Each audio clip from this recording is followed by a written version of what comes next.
እግሯ ስር በመንበርከክ ህይወትን ይቅርታ ጠየቃት። ፍርዬም እጅግ ደንግጧ ትገኛለች። ልጄ ይቅርታ አድርጊልኝ፣ እስከዛሬ ለበደልኩሽ አባትነቴንም ለነፈኩሽ በማለት እንግዲህ ይቅርታ ሲጠይቃት ፍርዬ እጅግ በጣም ደንግጧ ትገኛለች። ሰላም ፋሚሊዎቼ፣ በባለፈው ክፍል እንግዲህ ፍርዬ ህይወትን ለመግደል ሙከራ እያደረገች እያለ ህይወትም ሳታቅ ሆዷን በስለት ወቅቷት ነበር ክፍሉ የተጠናቀቀው። ሆኖም ፍርዬ በነቃቂ ሰዓት ለፖሊስ ደውሉልኝ እያለች እያለ ማርታም ፖሊሱን እያወራችው ነበር። ፖሊሱም ስልኩን ሳዘጋ ጩኸት ሰምታ ወደነ ፍርዬ ጋር አቅንቷ ነበረ። ፍርዬንም ምን ሆነሽ ነው ብላ ስትል እቺ ነፍሰ ገዳይ እቺ አውሬ ልትገለኝ ነበረ፣ ቶሎ ብለሽ አሁን ፖሊስ ጥሪልኝ፣ ፖሊስ እቺን ወንጀለኛ ሳታመልጥ መያዝ አለበት፣ ፖሊስ ጥሪልኝ ብላ ትላታለች። ማርታ ምን እየሆንሽ ነው ያለሽው? ህይወት እንደዚህ ሰውን የምትጎዳ አይደለም፣ ታውቂያታለሽ አይደል ወይ ብላ ስትላትም እኔ እዚህ ጋር በስለት ተወግቼ አንቺ ጭራሽኑ ስለሷ ትከራከር ያለሽ ወይ? ምን እየሆንሽ ነው ያለሽው? በማለትም እንግዲህ ትጠይቃታለች። እሷም በፍጹም ህይወት እንደዚህ አታደርግም፣ አሁን ተረጋጊና ሕክምና እንውሰድሽ ብላ ስትላትም ህይወትም ሕክምና እንድትሄጂ እፈልጋለሁ ፍርዬ እባክሽን ይቅርታ አድርጊልኝ፣ አውቄ አይደለም ሕክምና ልውሰድሽ ብላ ስትላትም በፍጹም ሕክምና አልሄድም፣ አሁኑኑ እኔ የምፈልገው አሁኑኑ ፖሊስ መጥቶ ይዞሽ እንዲሄድ ነው በማለትም ለታድም ደውሉልኝ፣ ለፖሊስም ደውሉ በማለት እንግዲህ ወደ ፖሊስ ጣባ እንዲደወል እያደረገች ነበር። ሆኖም እንግዲህ ማርታ ፍርዬም እንግዲህ ሕክምናውን አልሄድም ስትል ወደ ውስጥ ወደ ቤት ያስገቧታል። እሱም ሲያስገቧት እንግዲህ ዘገየም ይሄንን ነገር ሲያወሩ ሁሉ እየሰማ ስለነበረ ለአለቃው ይደውልለትና ወንጀል እየተሰራ እንደሆነ ይነግረዋል። እሱም በሚነግረው ሰዓት ምንድነው እየተካሄደ ያለው? አውቀ ሰበብ እያደረግ መሄድ ካልፈለግ በስተቀረ በፍጹም ይሄ ነገር እዛ እየተደረገ ምንም አይነት ነገር የለም ብሎ ይለዋል። እሱም እንዴት ነው አለቃ እንደዚህ የምትለኝ? እኔ ለእውነት እየታገልኩ ነው እንጂ እንዴት ሰበብ ፈልጌ እዛ የሚሄድ ይመስልሃል? እኔ ስልክ እያወራዋት እየጠየኳት ነበረ። ሆኖም ግን ተይ ይሄ ትንሽ ነገር ነው እያለቻት ነው። ሶስተኛ ሴት እነሱ ቤት አለች በማለትም ሲለው አይ እኔ አይናችሁን ሳነበው እውነተኛ ፍቅር ይዞካል። ስለዚህ አሁን አንተ እሷን ለማየት ነው የምትሄደው፣ በል ሰላም በልልኝ በማለትም ይለዋል። እሱም እንግዲህ እንደዛ በሚለው ሰዓት አረ አለቃ ምን እያልክ ነው ያለኸው እያለው ይገኛል። ሆኖም እንግዲህ እሱም እንደዛ በሚለው ሰዓት እሱም እጅግ ስሜታዊ ቢሆንም ለመሄድና ውጤቱን ለማየት እያለ ነው። ሆኖም እንግዲህ ዘገዬ መጀመሪያ ላይ ለማርታ ደውሎ አንድ ጥያቄ የምጠይቅሽ ጥያቄ አለኝ በማለት ጠይቋት ነበር። እሷም ምንድነው ብላ ስትለውም ይሄን አንቺ የምታውቂው ቀላል ነገር ነው፣ ስለዚህ እውነቱን ትነግርኛለሽ ወይ ብሎ ሲላትም ችግር የለውም እኔ የማውቀው ከሆነ እውነቱን እነግርሃለሁ ብላ ትለዋለች። እስቲ ቃል ግቢልኝ እውነቱን ትናገሪያለሽ ብሎ ሲላትም አዎ እውነት ከሆነ የማውቀው ነገር ከሆነ ብላ ትለዋለች። እሷም እንግዲህ እንደዛ በምትለውም ሰዓት እሱም እሺ በቃ የሮቤል ፍቅረኛ የት ነው ያለችው? የሮቤልን ፍቅረኛ አታውቂያትም ወይ ብሎ ሲላትም በፍጹም አላውቃትም፣ እሷ እዚህ አይደለም የምትኖረው፣ እኔም ደግሞ እዚህ ቤት እየመጣው ነው እንጂ የሚሄደው እኮ ኗሪ አይደለውም፣ ስለዚህ አላውቅም ብላ ትላለች። እንዴት ነው የማታውቂው? ታውቂያለሽ በማለትም እያላት ይገኛል ማለት ነው። ሆኖም እንግዲህ እንደዛ ብትለውም የማውቀውን ነገር እነግርሃለሁ ብለሽኝ ቃል ገብተሽልኝ ነበር እያለ ነው እንግዲህ የነ ፍርዬ ጩኸት የተሰማው። እንግዲህ የነ ፍርዬ ጩኸትም ቢሰማ ምንድን ነው እያለች ያለችው እያለ እንግዲህ ይህንን ለማጣራት ነው የሚሄደው ማለት ነው። ሆኖም እንግዲህ የቤቱ ዋነኛ ደመኛቸውም ከፖሊሱ ጋር ተገናኝቶ ነበረ። እንግዲህ እሱም እስከ ዛሬ ድረስ አንተ ጠላትህ የሚለህን እየተከተልክ ነው ያለው፣ ዛሬ ደግሞ ከዛሬ ቀን ጀምሮ በራሳችን እንድንሄድ ነው የምፈልገው ብሎ ይለዋል። እሱም እሺ በቃ እኔ እንግዲህ እሱም አያቀኝም እኔም አላቀውም እያለ ይገኛል ማለት ነው። ሆኖም እንግዲህ ታዴ ልክ እንደገባ ፍርዬ ምንድን ነው ይኸው ልትገለኝ ነበረ፣ ገዳይ ቤት አስቀምጠ ቶሎ ሕክምና ውሰደኝ ለፖሊስ ደውል ብላ ትለዋለች። እሱም ፍርዬ ተረጋጊ፣ የምን ፖሊስ ነው የምንደውለው? ሐኪም ቤት ለምን አልሄድሽም ብሎ ሲላትም ሐኪም ቤት ውሰዱኝ ስላቸው እምቢ ብለውኝ ነው በማለትም ትዋሻለች ማለት ነው። እንግዲህ ያንንም ብትዋሽም ታዴ ህይወት ላይ ሲጮባት ነበረ። ህይወትን እንዴት እንደዚህ ታደርጊያለሽ ብሎ ሲላትም እሷም እኔ አውቄ አይደለም እሷ ልትገለኝ አንገቴን ስታንቀኝ ሳላቅ ነው ብላ ትለዋለች። እንዴት ሳታቅ ብረት ይዟ እንደዚህ ልታደርገኝ ትችላለች? ስለዚህ እኔ ለፖሊስ ደውልልኝ ሕክምና መውሰደኝ ትለዋለች። እሱም እንግዲህ እሺ በቃ እኔ ሕክምናውን እወስድሻለሁ ግን አንቺ መጀመሪያ ተረጋጊ ይላታል። ህይወት ከዚህ ቤት እንድትወጣልኝ ነው የምፈልገው፣ አሁኑኑ ትውጣልኝ በማለት እንግዲህ ትጠይቀዋለች ማለት ነው። እሱም እንግዲህ እሺ አሁን ላይ ትወጣልሻለች፣ ወደ ራስሽ መጀመሪያ ተመለሽ እያለ ወደ ራሷ እንድትመለስ እያደረጋት ነው። ሆኖም እንግዲህ ሮቤልም እንደዛ እየተከራከሩ ይመጣል። ምንድን ነው ምን ተከስቶ ነው በማለትም እንግዲህ ሲጠይቅ ምንም የተከሰተ ነገር የለም፣ ፍርዬ ያው ልትገለኝ ነበረ ገዳይ ቤቴ ውስጥ አስቀምጦ፣ ህይወት በፍጹም እንደዚህ የምታደርግ አይደለም እራሷን ለማዳን ስትል ነው እንጂ።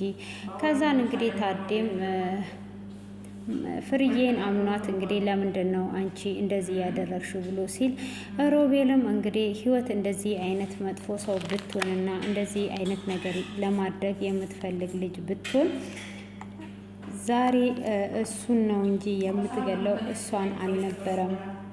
ብዙ የምታጠቃቸው ሰዎች ነበሩ፣ ግን ደግሞ እሷ ሰውን የምታጠቃ ልጅ አይደለችም ብሎ ይናገራል። እንግዲህ በዚህ ሰዓት ታዴም ሮቤል በማያገባ በቤተሰብ ውስጥ አትግባ፣ ተረጋጋ እንጂ እንዴት ነው እንደዚህ እየሆንክ ያለኸው ብሎ ይናገራል። እሱም በሚናገረው ሰዓት እንግዲህ አሁን እኔ ይዣት ሄዳለሁ ብሎ እንግዲህ ህይወትን ይዟት ከቤት ይወጣል ማለት ነው። እንግዲህ ህይወትን ወደ ክፍል ወስዶ ምን ተፈጥሮ ነው ብሎ ሲጠይቃት እሷ ልትገለኝ አንቋኝ ነው፣ ምን ነው ባልወጋዋት፣ ምን ነው እጄን በወጋሁት ኖሮ እያለች በቃ እጅግ በጣም እየተጸጸተች ነበረ።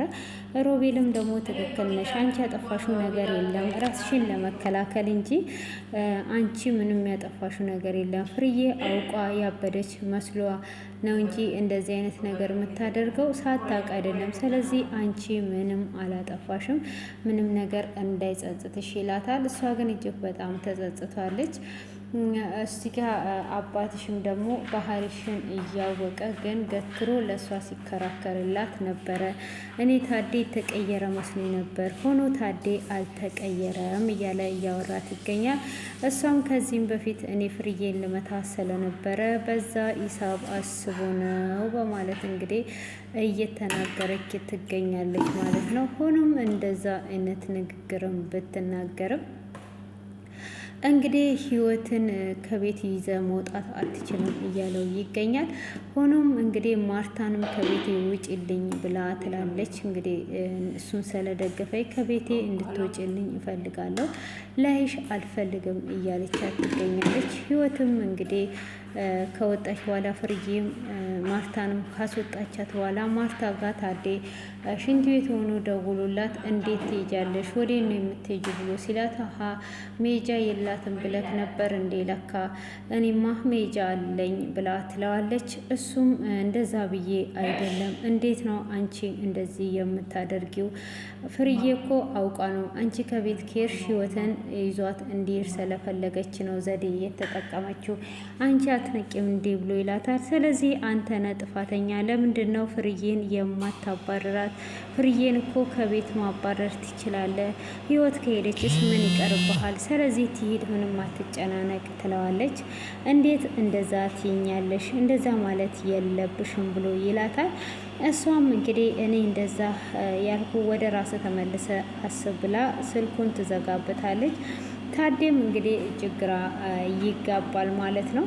እሱም ግራ በመጋባት እንግዲህ ከሁለት አንዱ ምረጥ ሲባል እንዴት አድርጎ ይምረጥና ተጨንቆና ግራ ተገብቶ ይገኛል። ሆኖም እንግዲህ ህይወትም ደግሞ እየተጸጸተ ትገኛለች። እሱም እንግዲህ ከዚህ አሁን እንዴት ነው ጥዬሽ የሚሄደው? ከዚህ ቤት ይዤሽ መሄድ አለብኝ ብሎ ይላታል። እሷም እሺ ቤቱን አገኘክ እንዴ ብላ ስትለውም አላገኘውም፣ የሆነ ቦታ እናርፋለን በማለት ሲላት አባትክስ ብላ ስትል ከዛሬ ጀምሮ አባቴ አይደለም፣ አባቴ ሙሉ ልብሱን አቃጥሏል። ከማቃጠሉም ደግሞ አሁንም ደግሞ የሚቀረውን ልብስ እየፈለገ ነው ያለው። እንግዲህ ህይወት ፍቅር አሰርቶ አባሃለች ብሎ እየፈለገኝ ነው ብሎ ይላታል። እንግዲህ ልብሱን አቃጥሎ ጨርሶ ፍቅር ክስ ካልተቃጠለ ብላ ስትል አንገቱ ላይ ነው ያሰራችው ከተባለ መቶ አንገቱን ይቆርጣል እያላት እንግዲህ እያሳሳቃት ይገኛል። ህይወትም እንግዲህ አሁን ላይ ከሱ ጋር ለመሄድ ተስማምታም ነበረ። ሆኖም እንግዲህ ወደ ቤት ስትሄድ ፍርዬም እንግዲህ ስልኩን ደውሎ ውሃውን እንደሰጣት ሐኪም ቤት ውሰደኝ እንጂ ምን ሆነሃል? በቢላ እኮ ነው የተወጋሁት ብላ ስትለው ቆይ ተረጋጊ ይላታል። ህይወት በዛው መካከል ትመጣና እዚህ ቤት እስከዛሬ ስለኖርኩት አመሰግናለሁ፣ ከዚህ ቤት ሊሄድላችሁ ነው፣ ተገላገላችሁን በማለት ትሰናበታቸዋለች ማለት ነው። እንግዲህ በዚህ አይነት መልኩ ስትሰናበታቸው በዛን ሰዓት እንግዲህ ፍርዬ ደስ ይላታል። ሆኖም እንግዲህ ታዴ በፍጹም ከቤት አትሄድም፣ የትም ይዘካት እንድትሄድ አልፈቅድልህም ብላ ትለዋለች ብሎ ይለዋል። እንግዲህ በዛው እሱም ይነሳና እንዴት እንደዚህ ትናገራለህ? አንተ ምን እያልክ ነው ያለው?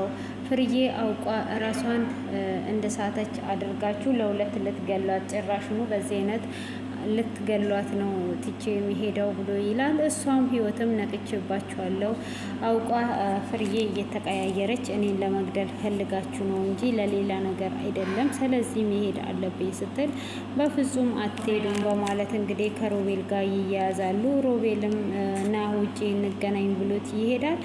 እንግዲህ በዚህኑ ሰዓት ህይወትም እኔ መሄድ አለብኝ ብላ ስትነሳ እንግዲህ ፍርዬም በፍጹም መሄድ አለባት እያለች ትገኛለች። ሆኖም እንግዲህ ታዴ ካስቀራት በኋላ ለምንድን ነው ያስቀረሃት? መሄድ አለባት እቺ ገዳይ እዚህ ቤት መኖር የለባትም እያለች እንግዲህ ታዴ እባክሽን ይቅርታ አድርጊልኝ ልጄ፣ እስከ ዛሬ ድረስ ለበደልኩሽ አባትነቴን ለነፈኩሽ ሁሉ ይቅርታ አድርግልኝ ብሎ እግሯ ስር እንዳለችውም ተንበርክኮ ይቅርታ እየጠየቃት ይገኛል ማለት ነው። እንግዲህ ይቅርታ እየጠየቀችው ትገኛለች ማለት ነው። እንግዲህ ያንንም ይቅርታ ከጠየቃት በኋላ እንግዲህ ፍርዬ እጅግ በጣም ደንግጧና ተደናብራ ትገኛለች ማለት ነው። እንግዲህ አሁን ፍርዬ ምን ትላለች? ሲጀመር መጀመሪያም ልጁ እንደሆነች የሮቤል አባት ነግሯት እንግዲህ ለዛ ነው ልትገላትና ልታጠቃት ያለችው። አሁን ላይ እንግዲህ ታዴ ሲነግራት ምን ትላለች? ትቀየራለች ወይስ በዚሁ በክፉነቷ ትቀጥላለች የሚለውን ቀጣይ ክፍል ላይ የምናየው ይሆናል ማለት ነው። እንግዲህ ዘገየም የሚያሳዝን ነገር ላይ ገብቷል። እንግዲህ አሁን ላይ ህይወት አባቷንም አሳልፋ ለመስጠት ግራ ትጋባለች ማለት ነው። እንግዲህ ቀጣዩን ሁላችንም በጉጉት የምንጠብቀው ይሆናል። እናንተም ደግሞ አስተያየታችሁን ኮሜንት ላይ አስቀምጡት ማለት ነው። እንዳትረሱት ኮሜንት ላይ ማስቀመጣችሁን ሁላችሁም ላይክ እያደረጋችሁ እያበረታታችሁ ነው ውድ ፋሚሊዎቼ። እና ይሄ ድራማ እጅግ በጣም አስተማሪ ነው። እንግዲህ አቶ ታዴ ከሌላ የወለዳት እስከ ዛሬ ድረስ እንግዲህ አባትነቱን ነፍጓት እንደ ሰራተኛ እያሰቃያት፣ እሷም አንድ ቀን እግሬ ስር ወድቀ ተንበርክከ ይቅርታ ትጠይቀኛለ እንዳለችው ዛሬ ላይ እንግዲህ እግሯ ስር ተንበርክኮ ይቅርታውን ጠይቋታል ማለት ነው። እጅግ ነው የሚገርመው። እንግዲህ ሂዊም እንደዚህ ይቅርታ ተጠይቃለች። እንግዲህ አትጨክንም ብለን ነው የምናስበው። ቀጣዩን እንግዲህ ይዤላችሁ እመጣለሁ የሚከሰተውን ነገር። ለዛሬ ያዘጋጀውላችሁ ይሄንን ይመስላል።